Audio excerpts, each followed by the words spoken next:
Arriba había 150,000 y abajo, al pie de la montaña, estábamos 5,000 evangélicos. Y cuando levantamos nuestras manos a las 10 de la mañana para enfrentar a Sorte, descendieron rayos literalmente en distintas partes de la montaña.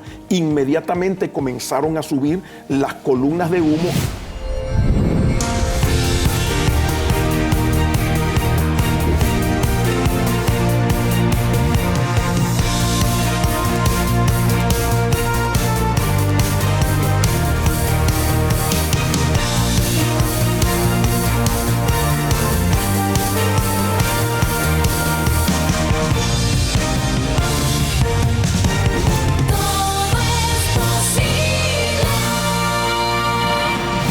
Bienvenido, familia, a tu programa Todo es Posible. Soy el pastor Alberto Delgado de la iglesia Alfa y Omega y desde la ciudad de Miami te saludo. En el día de hoy estaremos hablando sobre la condición espiritual de una nación y el papel de la iglesia en medio de los tiempos que vivimos. Y para eso nos acompaña el pastor Ángel Hernández, autor del libro Memorias de una nación en guerra. ¡Wow! ¿Qué te inspiró para este libro? Bueno, nos inspiró el trabajo que vinimos realizando desde el año de 1988 hasta la fecha que editamos el libro, donde pudimos recopilar toda la palabra profética que Dios entregó desde el año de 1983 hasta el año 2013 con relación a toda la situación que iba a vivir Venezuela. Claro, esto es importante que lo sepan ustedes. Él es venezolano. Y Dios tiene una combinación de situaciones, las cuales se ha conectado a través de él para que el pueblo venezolano escuche. Pero esto repercute a todos nosotros en Latinoamérica. Y es interesante el ver cómo Dios trabaja con alguien en un país que realmente en el corazón de Dios lo que quiere que esto sea alcanzado por otros países que están a su alrededor. Amén. Varias profecías vinieron a ti en tiempos pasados de qué iba a suceder en Venezuela. Cuéntanos un poco sobre cómo fue esto. Dios comenzó a hablar a través de una serie de personas que fueron llamadas al ministerio profético, donde Dios comenzó a hacerle un llamado a la iglesia, en especial a los ministros, un llamado al arrepentimiento, a la conversión. Ajá. Porque si no reuníamos esos requisitos, entonces Dios nos iba a entregar en las manos de un gobierno comunista. Y desde el año de 1984, en la persona de Carlos Jiménez, en la persona de Orlando Anzola y en el año de 1988 en adelante, Dios levanta una serie de profetas nacionales que tenían esa palabra y que fueron explicando detalladamente. Un aviso, como un aviso. Un aviso, sí. Como dice la Biblia, que no hará nada Jehová el Señor sin que antes revele su secreto a sus siervos los profetas. Varios profetas. El ministerio de profeta es uno de los 5 cargos importantes, los cuales Dios utiliza para madurar a su pueblo.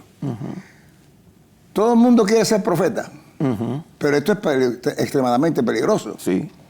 Porque muchos quieren ser profetas, empujan a Dios y lo que pasa es que van a caer en ser espiritistas en vez de profeta. Cuéntanos la diferencia entre un profeta y uno que no lo es. Bueno, lo primero que tenemos que partir es de la vigencia del ministerio profético.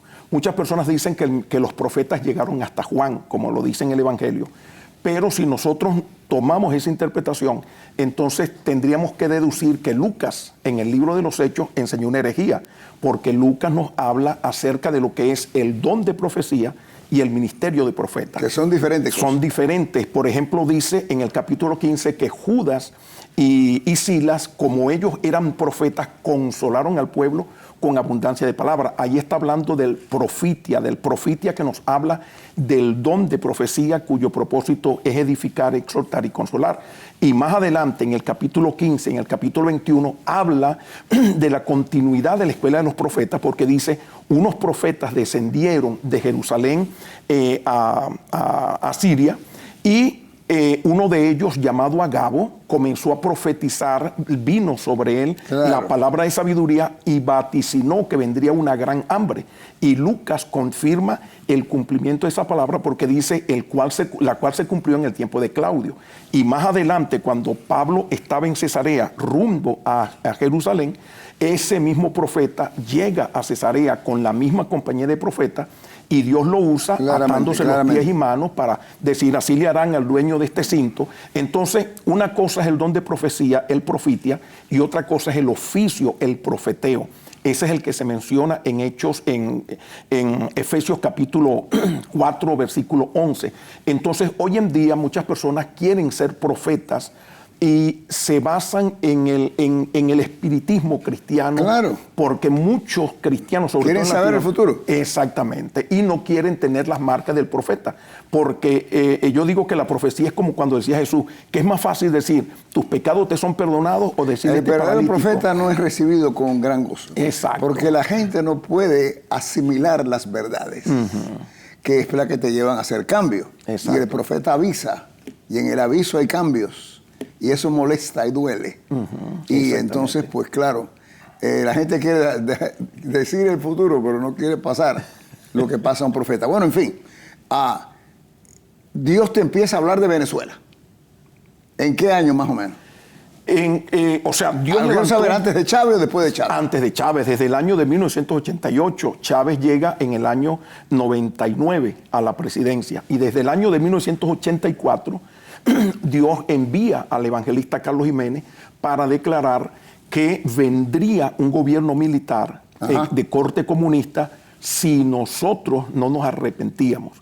Pasa un tiempo desde el 88 al 84 y en el 88 Dios levanta una constelación de profetas. En el libro aparece el reverendo Ángel Ramón Hernández, que fue el primero que Dios utilizó, y yo soy José Ángel Hernández, que yo estuve trabajando a la par con ellos y fui testigo presencial de muchos eventos. Por eso el libro se llama Memorias de una nación en guerra, porque recopilamos todo lo que es la palabra profética que se dio en distintos escenarios. El diablo vino desarrollando y cultivando satánicamente realmente el futuro de Venezuela. Igual que acabó con Cuba, tenía esos mismos pensamientos. Ya Venezuela estaba ya enredado en su ocultismo, con María Leonza, etcétera, etcétera. Pero cuando Chávez conecta con Cuba, Cuba le empieza a alimentar desafortunadamente con el vudú, la santería y todo eso, y agranda el problema venezolano. Pero bueno, Dios tiene planes, y Dios te mostraba a ti que el pueblo podía hacer cesar ese camino. Sí. Si se arrepentía y reconocía, ¿correcto? O sea, Dios nos habló a los ministros. Yo vengo del Concilio de Asambleas de Dios. En el Concilio de Asambleas de Dios no se aceptaba el ministerio profético, solamente pastores, evangelistas y medio maestro, porque el maestro era reconocido como el de escuela dominical, más no el oficio del maestro. Exacto. Y en medio de ese mover, Dios levanta una serie de profetas que venían acompañados de prodigios, de señales y de una presencia poderosa. Y Dios revela que la situación de Venezuela no era tanto por los brujos, sino por el pecado del cuerpo ministerial. Llegó un momento... Y el rechazo tal, claro que es el pecado. Exacto. El rechazo del deseo de Dios, poner a sus siervos en función, pero si yo creo que mis siervos están mal, entonces Dios indiscutiblemente no va a estar muy contento. Exactamente. Entonces Dios nos llama a la humillación y al arrepentimiento, y muchos ministros se hicieron de la vista gorda, no quisieron humillarse, nos llamaban profetas del desastre, y con todo y eso Dios comenzó a quebrantar la estructura diabólica. María Leonza, la montaña de Sorte era el centro de brujería más grande de Latinoamérica, una montaña, donde todos los años concurrían más de 150,000 personas. ¿Y los presidentes iban ahí? Los presidentes de la Cuarta República iban a la montaña de Sorte, pactaban con ellos. Pero en el año de 1992, el Señor me dijo a mí personalmente, me dijo, este es el año de la caída de María Leonza en Venezuela y me dijo, convoca a mi pueblo para el 12 de octubre. El 12 de octubre celebran el Día de la Raza y el día de la instauración de María Leonza como principado en Venezuela, que fue traído por los españoles. Y en ese tiempo se cumplían 500 años del descubrimiento de América y 500 años de dominio de María Leonza.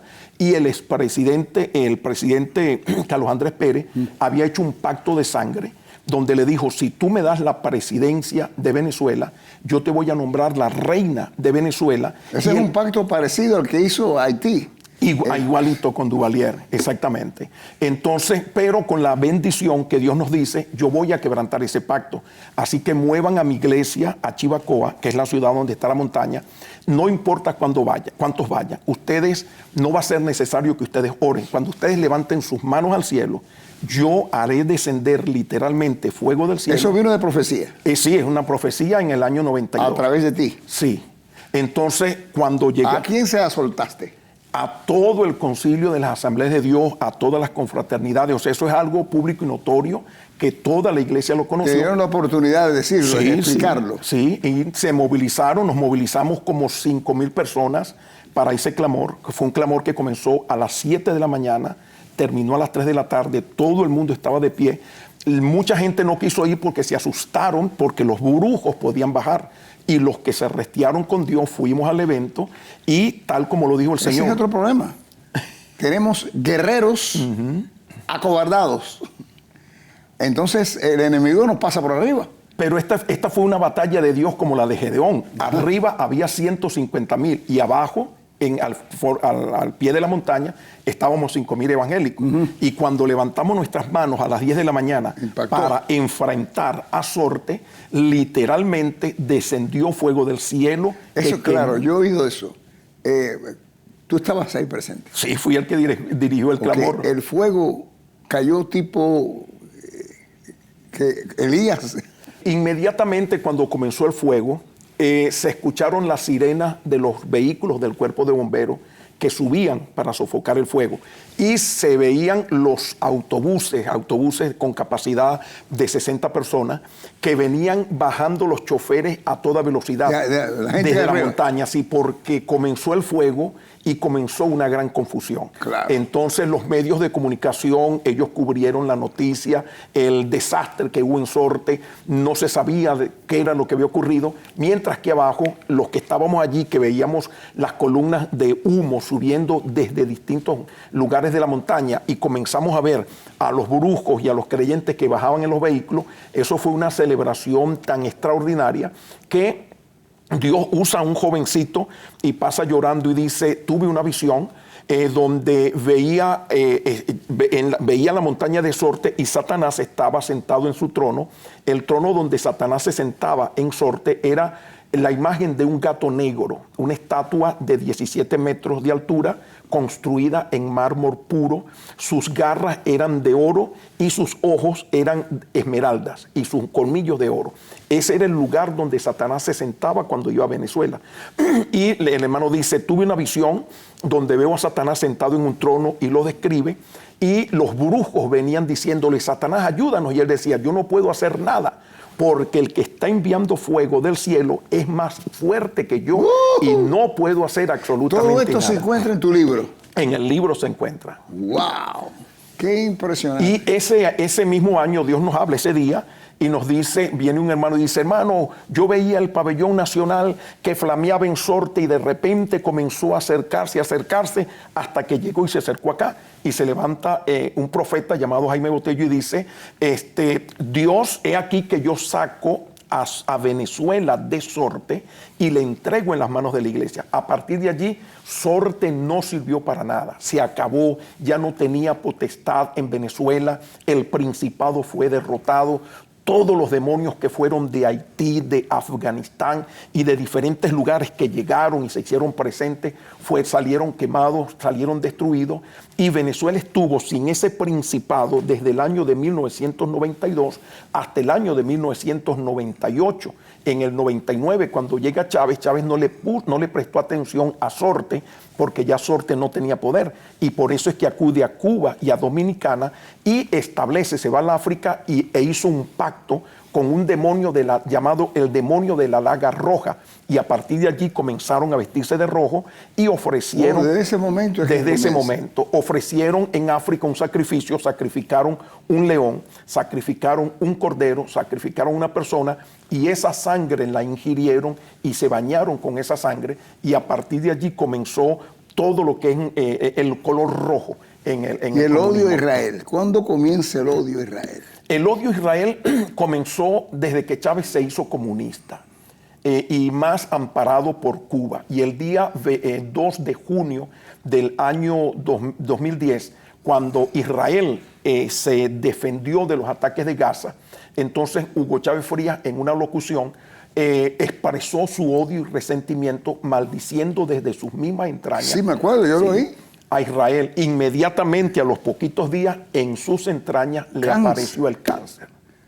Él mismo se maldijo sin saberlo. Se cumplió lo que dice el Señor en Génesis 12:3. Bendeciré al que te bendijere y al que te maldijere maldeciré. Qué poderoso, qué poderoso. Ahora bien, la condición usualmente de los pueblos se refleja en condición de la iglesia. Dime, háblame de eso tú. Ok. La Biblia dice que como es el sacerdote, así es el pueblo. Dios nos reprende porque estábamos en una condición irregular. O sea, no todos los ministros, porque siempre Dios tiene un remanente y hay gente santa. Esa condición irregular se transmitía al pueblo, porque no tengo oro ni plata, lo que tengo te doy. Si yo soy un hombre santo, la iglesia que presido, el concilio, va a ser santo. Habrá algunos, pero la mayoría serán santos. Entonces, luego viene el pecado de los gobernantes y después viene el pecado del pueblo. Cuando Dios desata el juicio sobre una nación, la causante principal del juicio es el pecado del cuerpo ministerial y el pecado de la iglesia. Y eso lo vemos en la Biblia. En la Biblia encontramos que el ministro del Evangelio tiene más peso que el presidente de la República de un estado. ¿Por qué razón? Porque cuando el rey pecaba en el Antiguo Testamento, Dios le demandaba que ofreciera el sacrificio por su culpa y sacrificara un macho cabrío. Pero cuando pecaba el sacerdote, tenía que ofrecer un sacrificio 8 veces mayor que el macho cabrío. Tenía que ofrecer un becerro, un novillo. Y fue lo que nos dijo el Señor. ¿Con qué quiero yo en Venezuela? ¿Un gobierno santo y un sacerdocio impío? ¿O me complaceré más teniendo un sacerdocio santo, aunque el gobierno sea impío? Entonces, ese nivel de pecado se transmite a la iglesia, pero Dios tiene un remanente. Cuando el diablo le pidió a Dios que le entregara a Venezuela, porque estaba corrompida en el pecado, el Señor le dijo: yo sé, Satanás, que Venezuela está corrompida en el pecado y también sé que muchos de mis ministros están corrompidos con ese pecado, pero no te voy a entregar a Venezuela porque en Venezuela tengo yo un pequeño remanente y con ese pequeño remanente yo le voy a dar la victoria a Venezuela. Bendito Dios. Ese remanente Dios lo comenzó a constituir desde el año de 1988, ha estado por más de 38 años clamando 24/7 por el parto de esta Lo que está vieja pasando nación. ahora. Lo que está pasando, sí. Un rompimiento que tiene que seguir el rompimiento. Sí, por ejemplo, el mismo Hugo Chávez Frías sabía el tiempo que iba a gobernar, porque personalmente me llamaron del Palacio Presidencial y me dijeron: usted tiene unas profecías para el presidente. Le dije: sí, el señor dijo que el gobierno de Hugo Chávez Frías va a ser de 13 años, que cuando llegue al año 13 él no va a gobernar más, entonces va a venir otro gobierno. Y todas aquellas palabras, el secretario privado del presidente Chávez, quien fue el que me llamó, un militar, me dice: caramba, apóstol, primera vez en mi vida que yo dedico 45 minutos para escuchar a una persona sin decir nada. Y todo esto que usted me ha declarado, lo voy a dar a conocer a mi presidente. Tremendo. Sí, entonces todo eso se conoció, los militares conocen, porque el libro Memorias de una Nación en Guerra se regalaron 400 libros que fueron distribuidos en las distintas guarniciones del país, y por esa razón es que muchos militares no se vincularon a la represión, porque ellos están al tanto de la palabra profética. ¿Qué mensaje traes tú al pueblo en general, de Estados Unidos, de Venezuela, de Cuba y de África, donde sea, en este momento que estamos viviendo, que está un momento feo en la humanidad? ¿Qué mensaje tú crees que Dios está trayendo a través de ti al pueblo. El mensaje que llevamos a... Háblale al pueblo. Ok, el mensaje que llevamos a Ecuador. El año pasado el Señor nos llevó a Ecuador a darle un mensaje similar a la iglesia de Ecuador.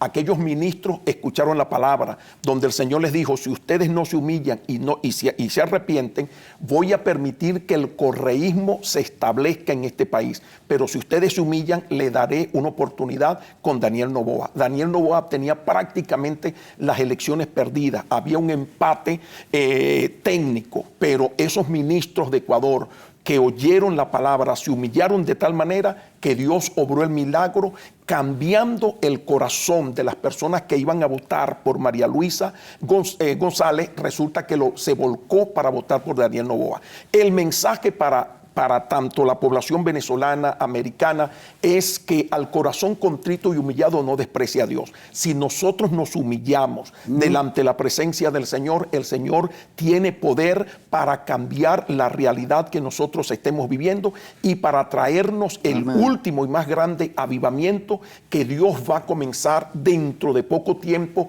en Venezuela. Gloria para extenderlo a todas las naciones del mundo. La humillación es el primer paso hacia el arrepentimiento. Amén. Bueno, gracias por estar, José Ángel Hernández. Amén, muchas gracias. Bendito Cristo, tu libro, están saliendo en pantalla, ¿cómo pueden adquirirlo?